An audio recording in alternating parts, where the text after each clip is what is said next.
Hola, buenos días o tardes o la hora que sea cuando estén viendo este video.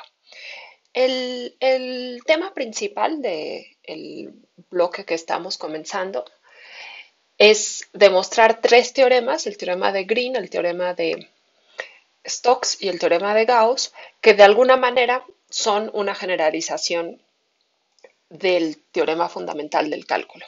Quizás si ustedes leen estos teoremas en algún libro, quede poco clara quede poco clara cuál es la analogía con el teorema fundamental del cálculo, pero eso lo iremos explicando poco a poco y bueno, espero que se logre entender la analogía. Pero más allá de eso, en este tema se van a juntar todas las integrales que hemos estado viendo. Y por eso creo conveniente que antes de entrar de lleno al teorema de Green, que es el primero de esos teoremas, conviene hacer un repaso de todo lo que hemos visto hoy, bueno, hasta el día de hoy, aclarar algunas notaciones, aclarar algunas definiciones y ya con todo este resumen entrar con toda confianza al teorema de Green, luego el de Stokes y luego el de Gauss. Me da miedo que si no hago este resumen, algunas cosas que vimos al inicio del curso ya se hayan olvidado y pues creo que a nadie le hace daño un poco de repaso, sobre todo antes de el examen de la próxima semana y bueno, estamos a un mes de terminar el semestre, entonces creo que viene bien este recordatorio. Muy bien, entonces comencemos. Bueno, pues al inicio del semestre construimos, entonces lo primero que hicimos en este curso fue construir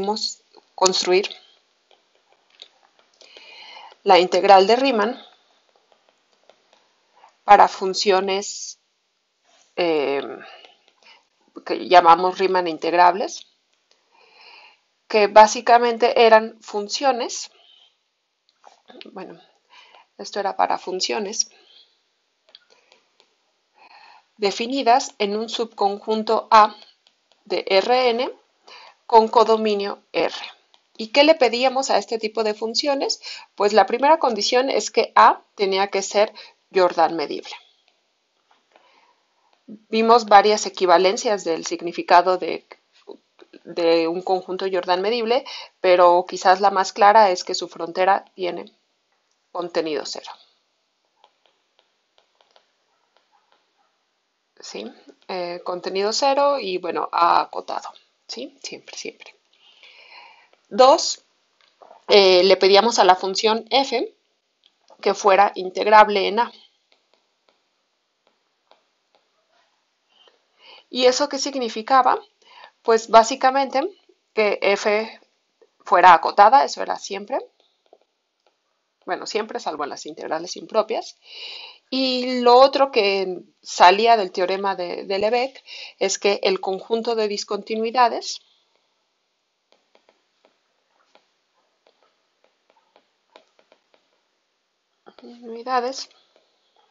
tiene medida cero. ¿Sí? Entonces, con esas dos condiciones podíamos construir la integral de Riemann de la función f sobre el conjunto A y esta integral se denotaba, la notación que usábamos era pues el símbolo de integral de la función f sobre A. En el caso particular en el que si f era continua,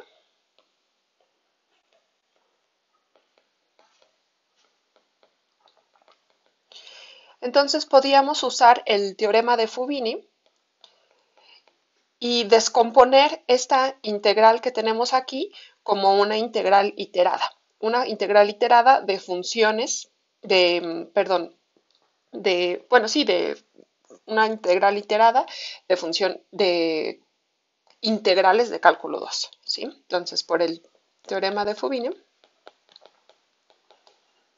lo que teníamos es que esta integral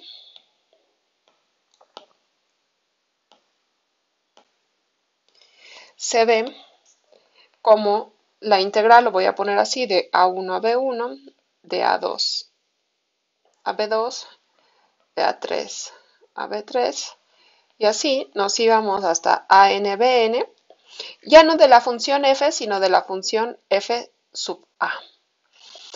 Y integrábamos primero respecto a la última variable, luego respecto a la anterior, y así nos íbamos hasta integrar respecto a la primera. Y este orden podía cambiar. Y aquí f sub a, les recuerdo, pues es la función que en un punto vale 0 si x no está en A, y f de x si x está en A. ¿Y quiénes son estos numeritos? Pues estos numeritos son un rectángulo, forman un rectángulo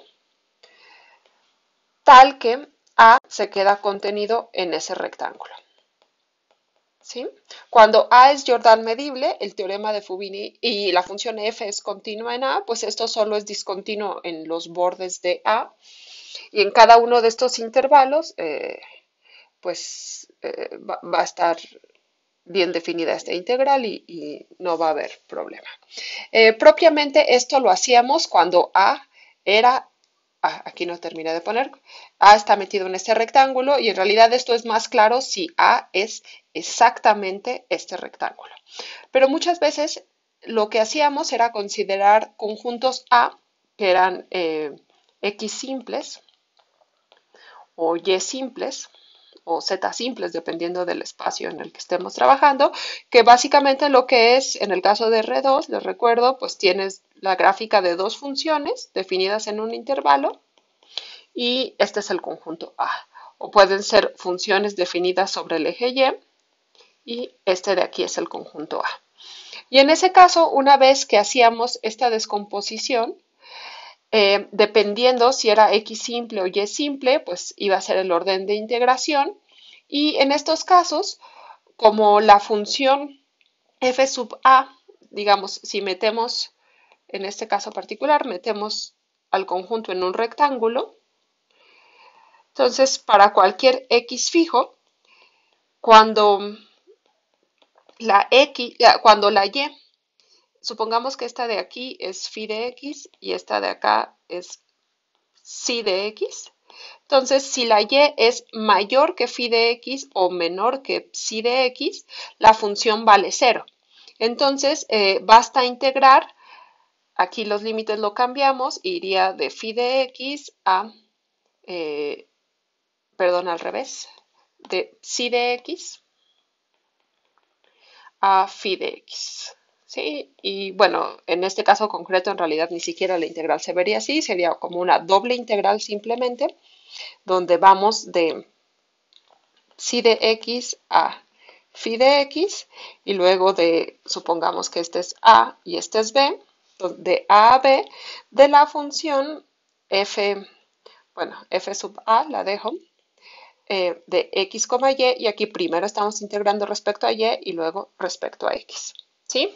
En el caso de que sea una región de este estilo, pues nos quedaría en esta zona una función en términos de y integraríamos primero respecto a x y luego respecto a y.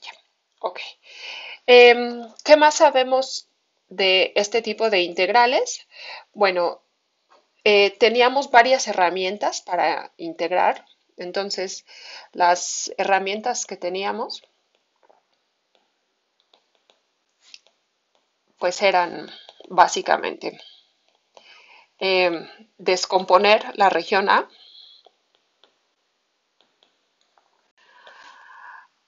como unión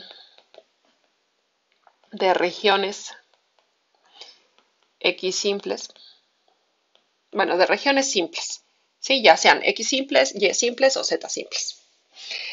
Luego teníamos bueno, usar teorema de Fubini, como ya lo mencioné anteriormente. Y una herramienta que usábamos muchísimo era el teorema de cambio de variable.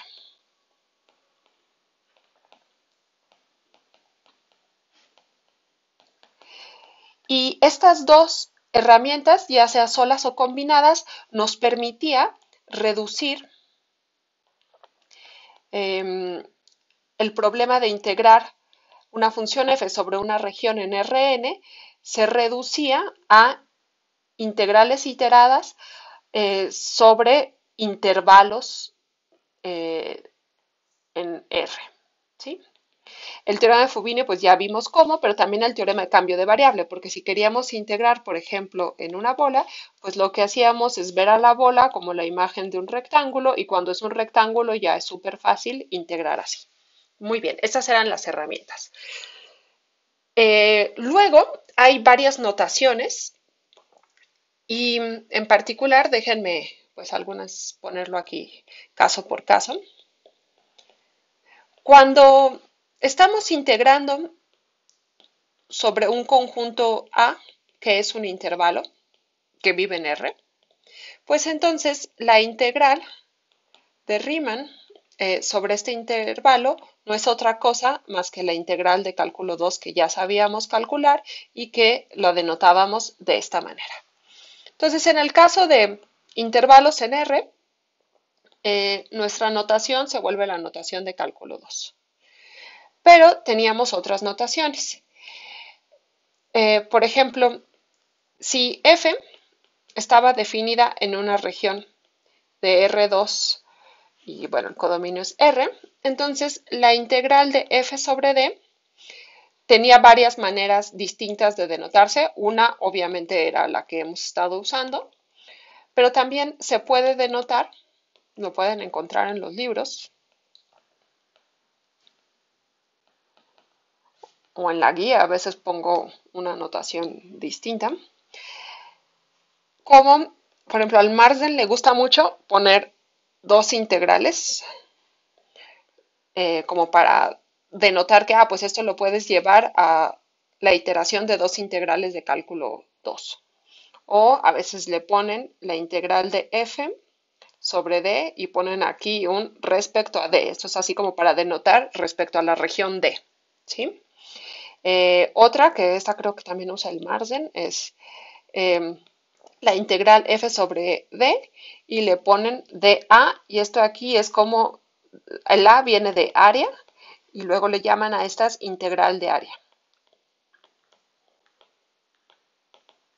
Y bueno, esto está un poco justificado porque a final de cuentas lo que estamos integrando sobre una región de R2 y lo que hacemos, bueno, al momento de construir nuestra integral de Riemann es meter la región en un rectángulo, particionar y nos interesa mucho, bueno, tenemos la función acá arriba, queremos nosotros calcular el volumen que está aquí abajo, entonces me dicen, si es volumen, ¿por qué le llamas integral de área? Bueno, pues porque lo que estamos haciendo es multiplicar esta área por la altura de este prisma, ¿sí? Entonces, la A de área viene del área de este rectangulito. Otra notación que se usa en este caso es, pueden poner doble integral o una sola integral y ponen f y ponen xy de x de y o simplemente f y respecto a x respecto a y. Entonces, bueno, básicamente estas son las notaciones que hay y obviamente déjenme poner aquí la original y pueden encontrar combinaciones de cualquiera de estas notaciones, ¿sí? Hay muchas combinaciones. Y algunos autores llaman a este tipo de integral, le llaman integral de área, ¿sí? Le llaman integral de área, aunque propiamente están sacando un volumen, ¿sí? Están sacando el volumen de acá, pero nosotros, bueno, se llama área por esto de aquí, como ya dije. Bien, cuando tenemos funciones f definida en una región W de R3, entonces, pues la notación que nosotros hemos estado manejando mayormente es esta de aquí, pero también se puede denotar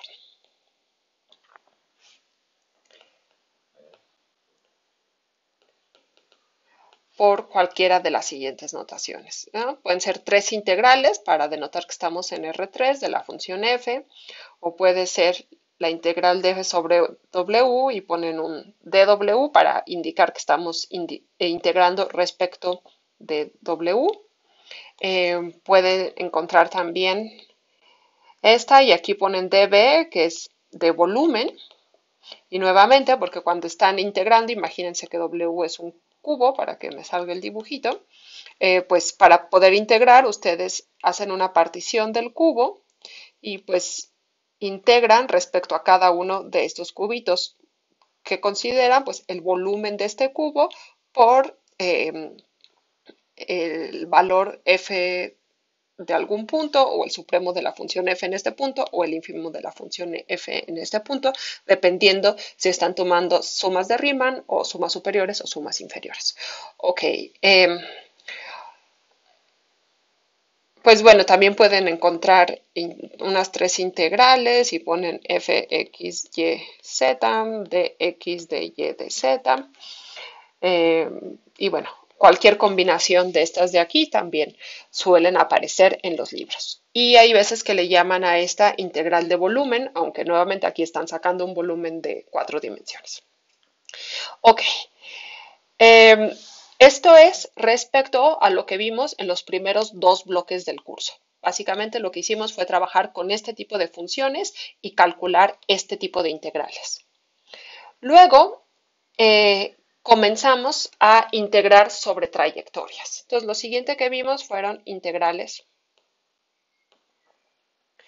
de trayectorias.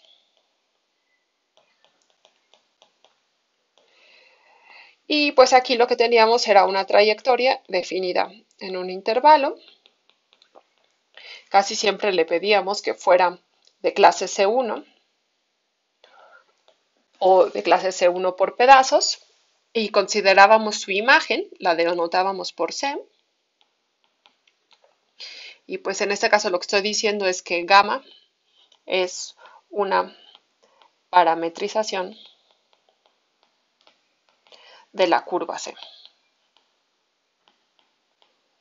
Y aquí podíamos integrar dos tipos de funciones. Funciones con valores escalares, lo voy a poner definida en C, con codominio R, o funciones con valores vectoriales. ¿Y qué tipo de valores vectoriales? Pues el codominio de la función tiene que ser el mismo que el del dominio, ¿sí? La curva C vive en Rn. Muy bien. Y pues las integrales que teníamos en estos casos, la primera le llamábamos integral de trayectoria.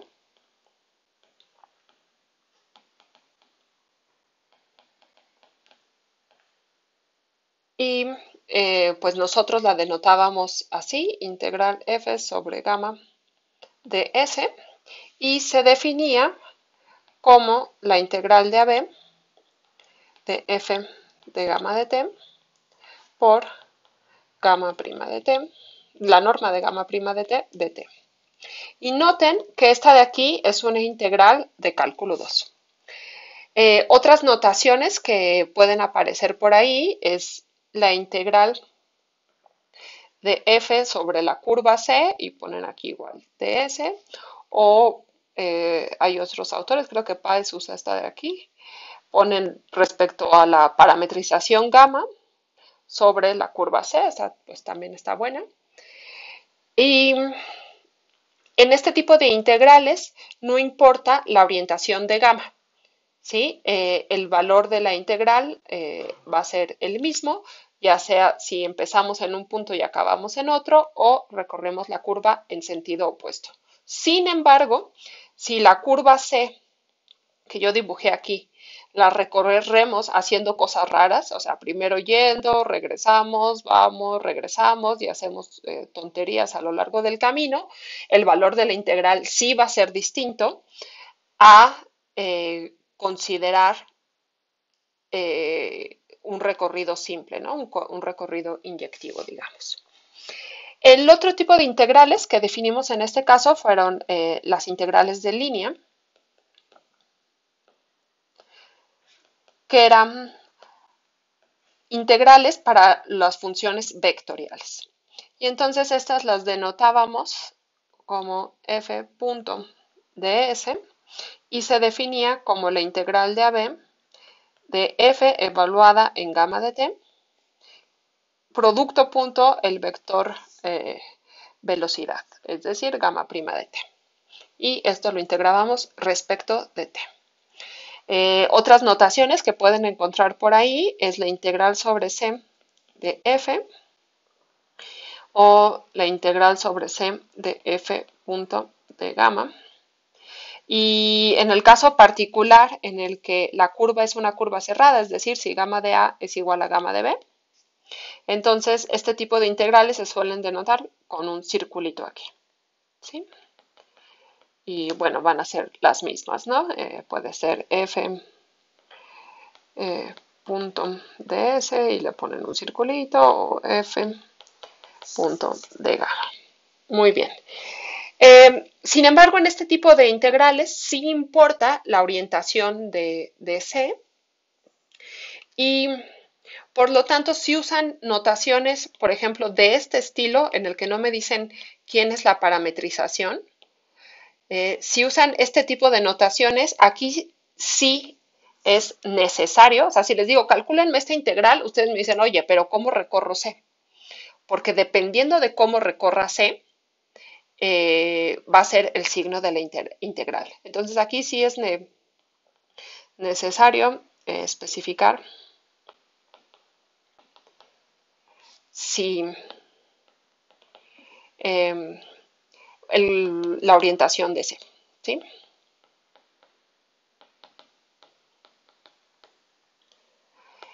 Y bueno, más adelante, hoy voy a hablar un poquito de esto en un caso muy particular y la siguiente semana cuando veamos teorema de Green vamos a ser muy estrictos con dos orientaciones canónicas que hay en el caso de curvas en R2. Pero en general, si ustedes tienen una curva en R2, entonces en el caso de que C sea una curva cerrada simple en R2, es decir, algo así, imagínense este C, hay dos orientaciones canónicas, ¿sí? Déjenme copiarlo. Una que en términos poco formales le podemos decir en contra de las manecillas del reloj, ¿sí? Entonces, en contra de las manecillas del reloj, eso suponiendo que el reloj es un reloj normal, porque luego hay relojes locos que recorren hacia el otro lado. Y este tipo de orientación, o este sentido, se llama sí, levógiro. ¿Sí? Entonces, levógiro es en contra de las manecillas del reloj. Y luego tenemos el caso contrario, que es a favor de las manecillas del reloj. ¿Sí? Entonces, en el sentido de las manecillas del reloj,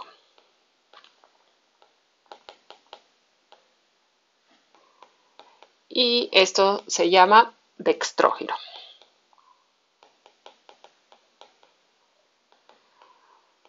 Muy bien, estas son como las dos orientaciones canónicas. Y noten que en el caso de funciones vectoriales, si tienen una función vectorial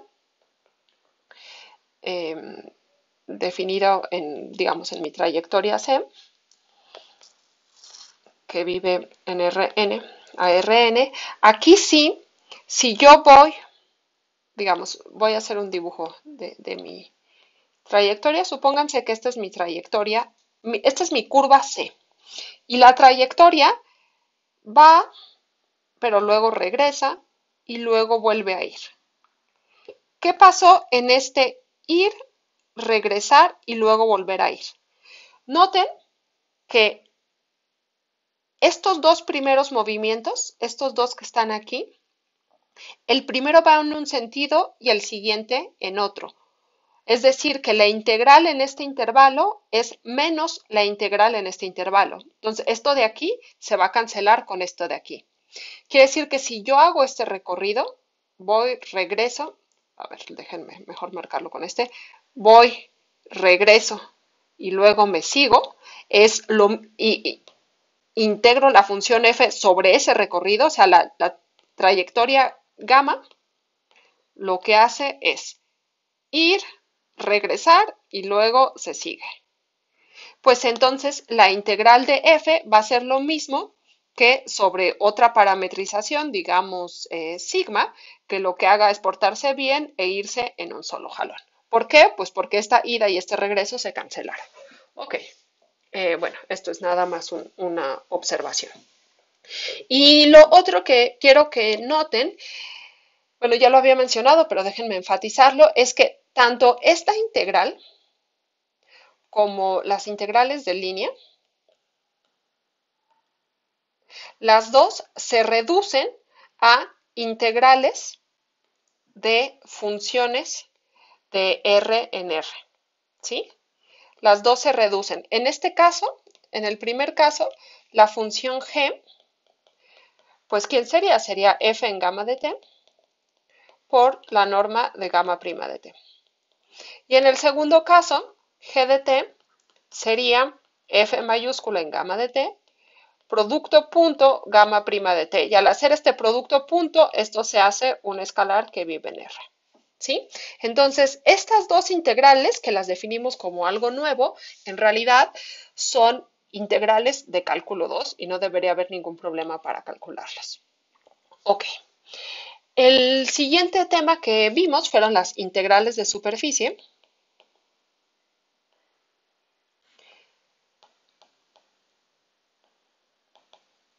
Y la situación que teníamos aquí era una superficie parametrizada, es decir, una función definida en una región de R2.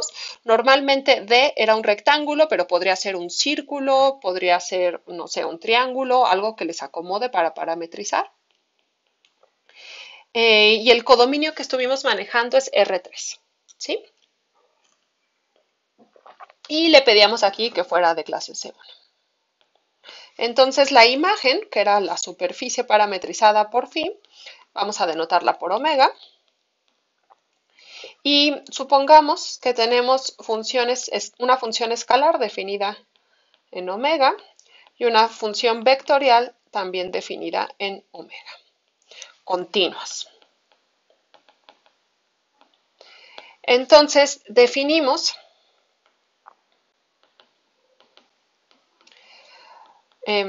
la integral, bueno, primero es la integral de f sobre la superficie omega respecto a la parametrización phi, como lo denotábamos así. Y esta notación, esta es una S mayúscula, servía para denotar la integral sobre la región de f compuesta con sigma que multiplica a la parcial de phi respecto a u, producto cruz, la parcial de phi respecto de b, donde u y b, u es la primera variable de la función phi y b es la segunda variable. Noten que esto de aquí es una integral de área, ¿sí? De estas que recordé al inicio, fue lo primero que vimos en este curso. Entonces, esta es una integral de área. Otras notaciones que pueden encontrar para este tipo de integrales son la integral de f sobre omega, o sea, en vez de poner la parametrización, ponen la imagen. La integral de f sobre omega respecto de omega. No, perdón, esta respecto de la parametrización phi, o pueden poner la integral doble de phi f respecto de s, o cualquier combinación que se les ocurra con estas de aquí. ¿Sí? Muy bien. Ok. Luego teníamos la función f mayúscula, que era una función vectorial, y definíamos la integral de f sobre omega, Esta integral, que también es una integral de superficie, luego se llama integral de flujo.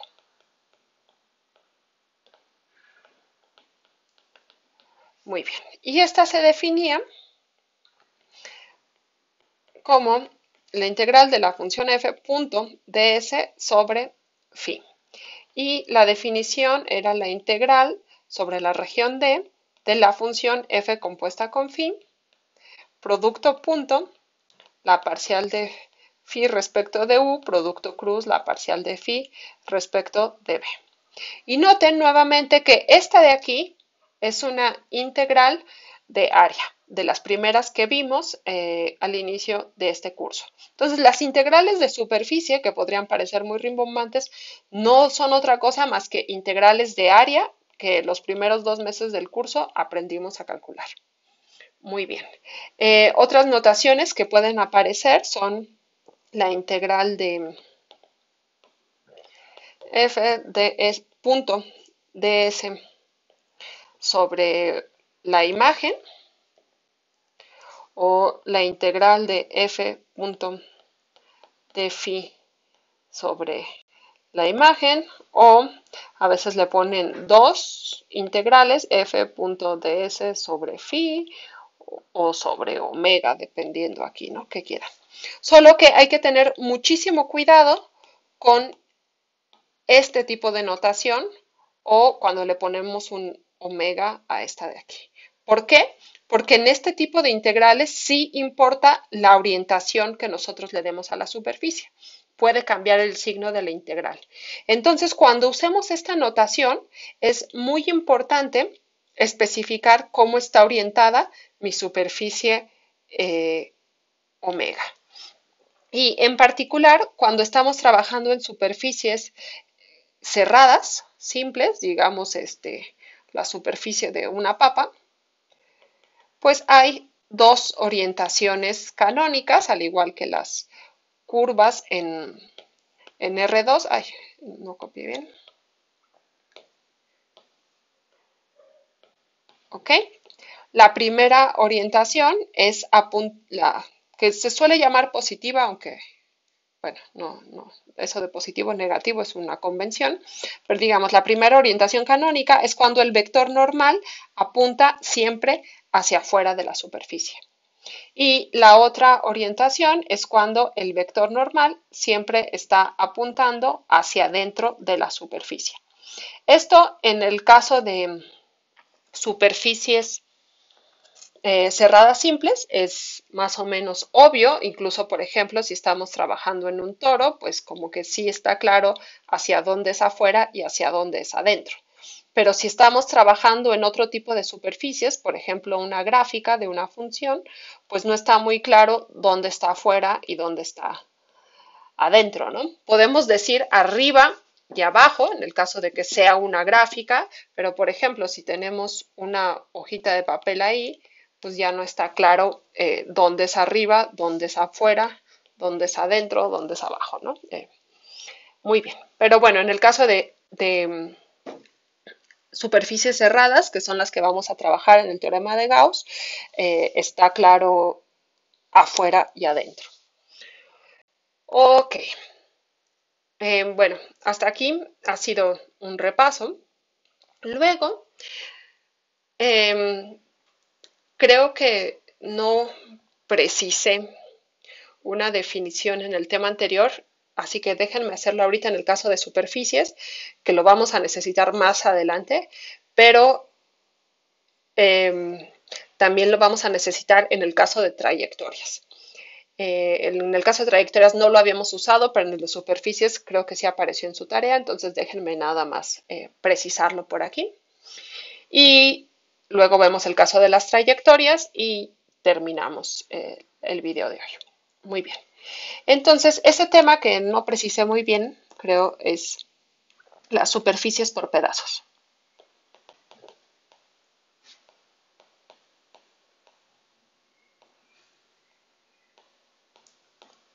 Muy bien. ¿Y qué quiero decir con esto? Bueno, supongamos que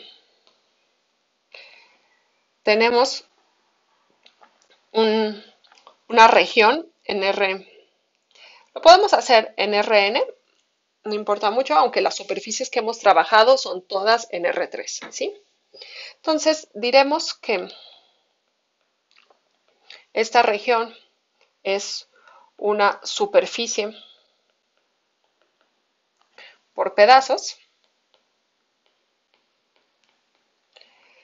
Si existen superficies de a de veras, omega 1, omega 2, hasta omega k metidas en Rn, tales que omega es igual a la unión desde i igual a 1 hasta k de omega i. ¿Sí? Puede empezar, por ejemplo, en la superficie de un cubo, en el que por sí solo el cubo sí o sea, pueden dar una parametrización de toda la superficie del cubo, como pues desdoblando el cubo, ¿no? Así, ¿se acuerdan? Uno, creo que si desdoblan así, pueden tomar esta como su región D y parametrizar la superficie, nada más diciendo dónde van a ir cada uno de estos puntos. Y lo mismo para cualquier poliedro que puedan desdoblar. Sin embargo, pues también pueden ver al cubo como la unión de la superficie formada por este cuadradito, por este cuadradito, por este cuadradito, etcétera. Y pues en este caso definimos una parametrización entre comillas, entonces si phi i definida en una región, digamos, di de R2 a omega i en Rn es una parametrización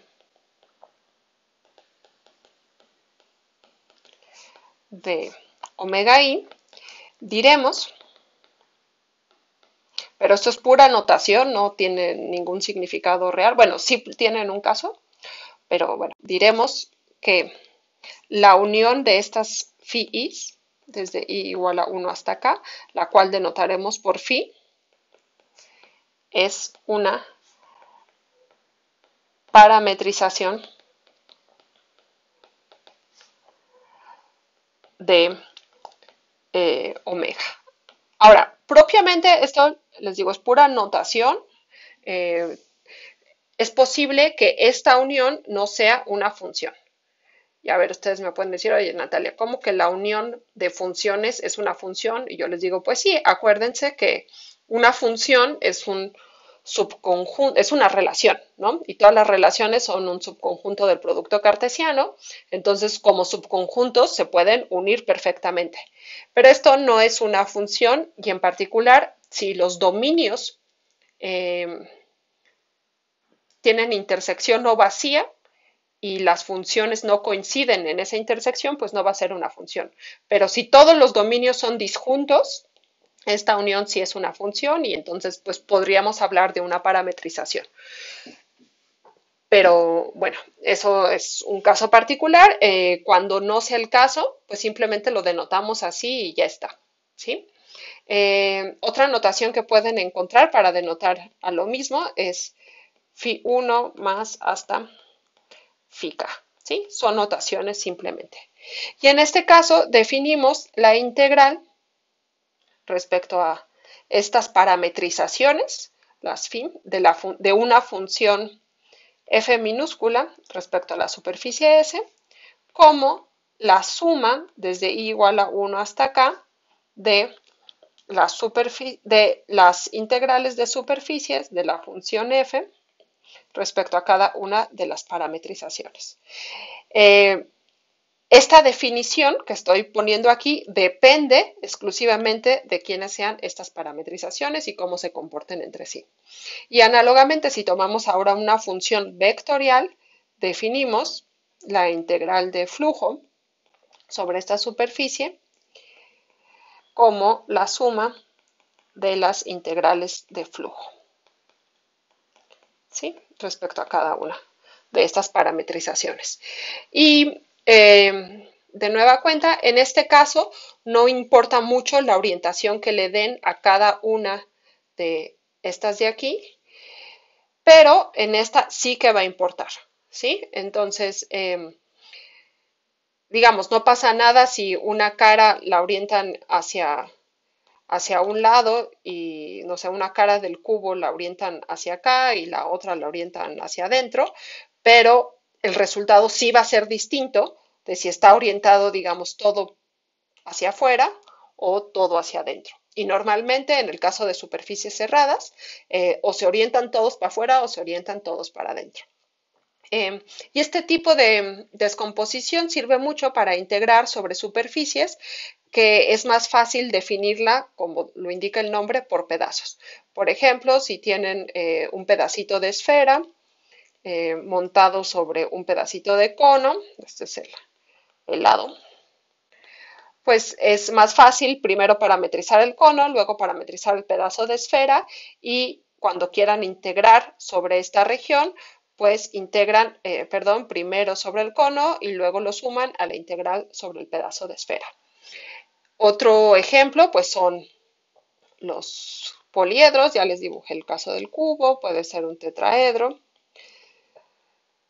o pues cualquier poliedro que se les antoje. Aunque noten que en todos estos casos ustedes pueden desdoblar perfectamente por ejemplo, en este caso el tetraedro, lo pueden desdoblar y pueden dar perfectamente una parametrización de un solo jalón, ¿sí? Eso eh, siempre se puede con los poliedros bonitos. Muy bien. Eh, Sin embargo, bueno, esto lo vamos a necesitar un poco en el teorema de Gauss, pero en el teorema de Green vamos a necesitar el problema análogo para trayectorias. Y ahí sí conviene ya empezar a ser un poquito más formales. Entonces, pues trayectorias por pedazos.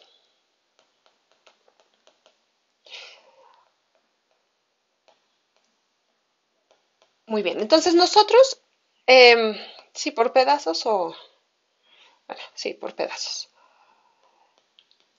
Habíamos ya definido una operación para ir uniendo cachitos, o sea, si tenemos aquí una trayectoria gamma 1, gamma 2, gamma 3, podíamos definir esta trayectoria que habíamos puesto así. No sé si se acuerdan, que era simplemente concatenar los extremos. Muy bien, eso ya lo definimos, lo estudiamos y está perfecto. Pero lo que yo quiero ahora es definir cosas que posiblemente no sean una trayectoria. Y el caso concreto que me va a interesar, piensen en una región acotada, posiblemente con hoyos en R2, ¿sí? Entonces, la frontera de esta región, ¿quién es? Pues la frontera, lo voy a poner con, ahí está, la frontera, pues es esto que estoy pintando aquí de verde, unión estas dos bolitas. Si se fijan, la frontera es un conjunto no conexo y por lo tanto yo no voy a poder parametrizar esta frontera de un solo jalón, ¿sí?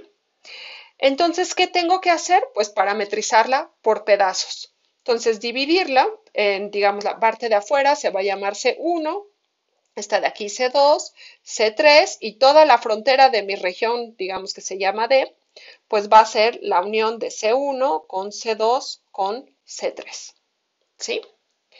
Entonces, esta curva que yo tengo aquí propiamente no es una trayectoria, porque no es conexa. Y acuérdense que las trayectorias siempre son funciones continuas de un intervalo en R. La imagen bajo una función continua de un intervalo es un conjunto conexo, entonces no hay manera de dar una parametrización a través de una función continua definida en un único intervalo. Entonces, ¿qué hacemos? Pues definir qué es una trayectoria por pedazos o una curva por pedazos. Entonces, vamos a hacerlo. Definición. Entonces, una curva por pedazos, C en Rn, es la unión de curvas C1 hasta CK. Es decir, C es la unión de estos curvas, donde pues cada CI es una curva. Esto quiere decir que si gamma I definida en un intervalo II de R con codominio CI en Rn es una parametrización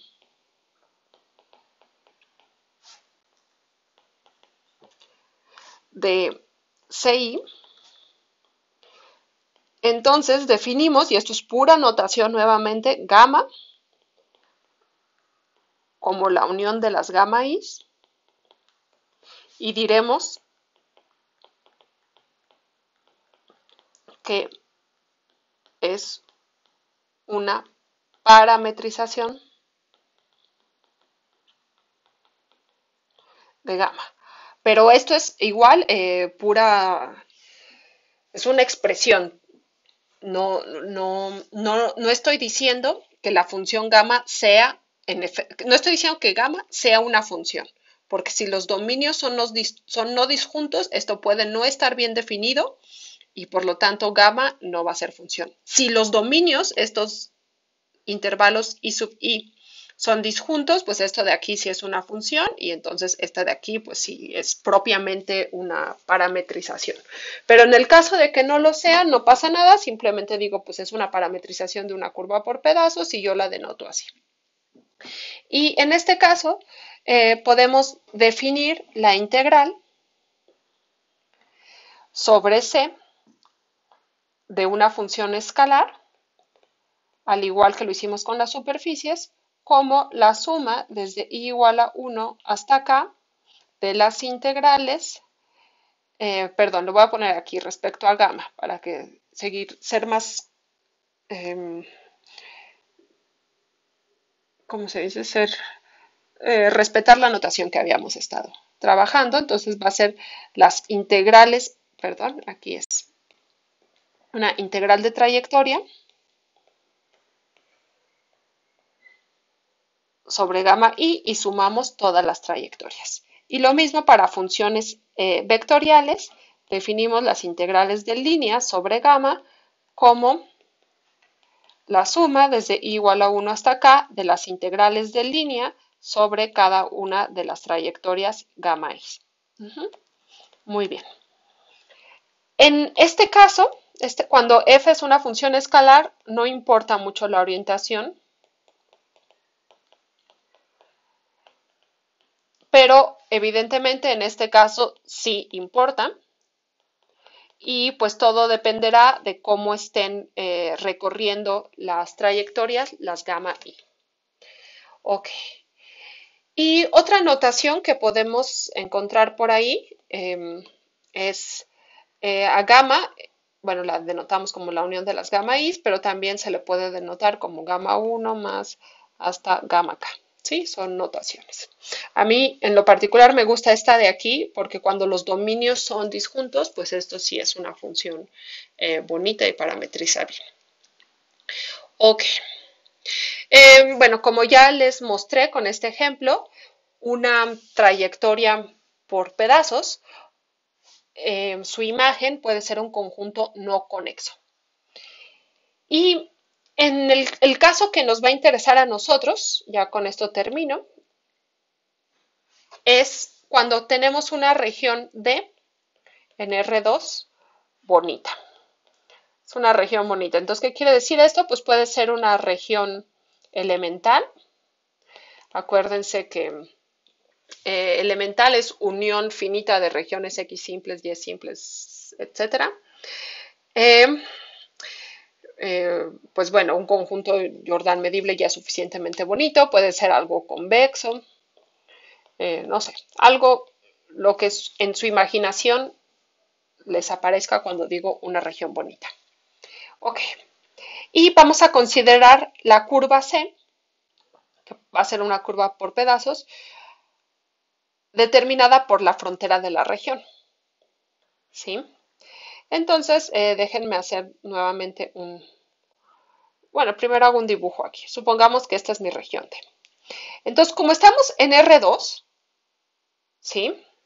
Si resulta que C es una curva, eh, una sola curva cerrada simple, como esta que dibujé aquí, pues hay dos maneras canónicas de orientarlo. Ya habíamos dicho el sentido levógiro y el sentido dextrógiro. Muy bien. ¿Qué orientación vamos a usar en estos casos? Pues todo va a depender de cuando la región D no tiene hoyos, lo normal es orientarla en el sentido contrario a las manecillas de reloj, ¿sí? Este va a ser como la orientación positiva. Pero esto no está muy bien en el caso en el que la superficie tenga hoyos. Por ejemplo, si mi región D en vez de ser eso, tiene un hoyito por aquí, ¿sí? ¿Por qué no está muy bien? Pues porque, bueno, va a resultar, y eso lo vamos a ver ya cuando veamos el teorema de Green y esas cosas, que si yo le doy a las dos curvas la misma orientación, o sea, las dos en sentido levógiro, las dos en sentido dextrógiro, en realidad van a estar orientadas, una va a ser la negativa de la otra. Entonces, lo que uno hace, esto no se hace, lo que uno hace es decir, la frontera de D estará orientada positivamente si la región D siempre queda a la izquierda. O en otras palabras, el exterior siempre queda a la derecha. ¿Y qué significa eso? Pues a ver, si yo tengo, esta es la frontera de mi región D, imagínense, tiene dos hoyos, peor aún, ¿sí? Esta es mi región D. Entonces, la curva que está afuera, si yo la oriento en sentido contrario a las manecillas del reloj y camino por ahí, imagínense aquí, nos paramos y empezamos a caminar, la nariz está para acá, pues la región sí queda hacia la izquierda, siempre. Entonces, si yo camino todo a lo largo de esta curva, voy a tener siempre la región a la izquierda. Pero si hago lo mismo en este círculo, la región va a quedar a la derecha.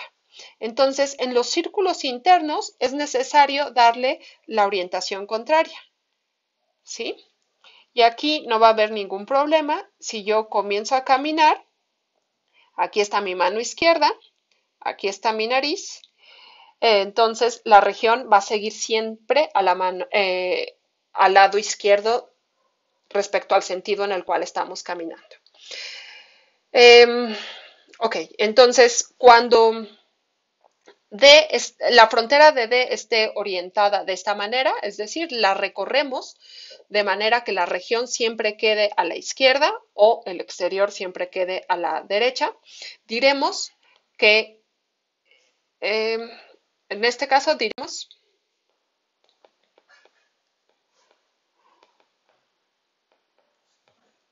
que la frontera de D está orientada positivamente.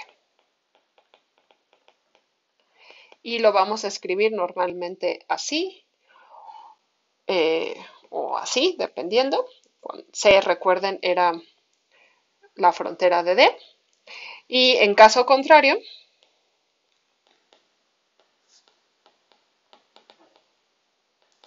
diremos que la orientación es negativa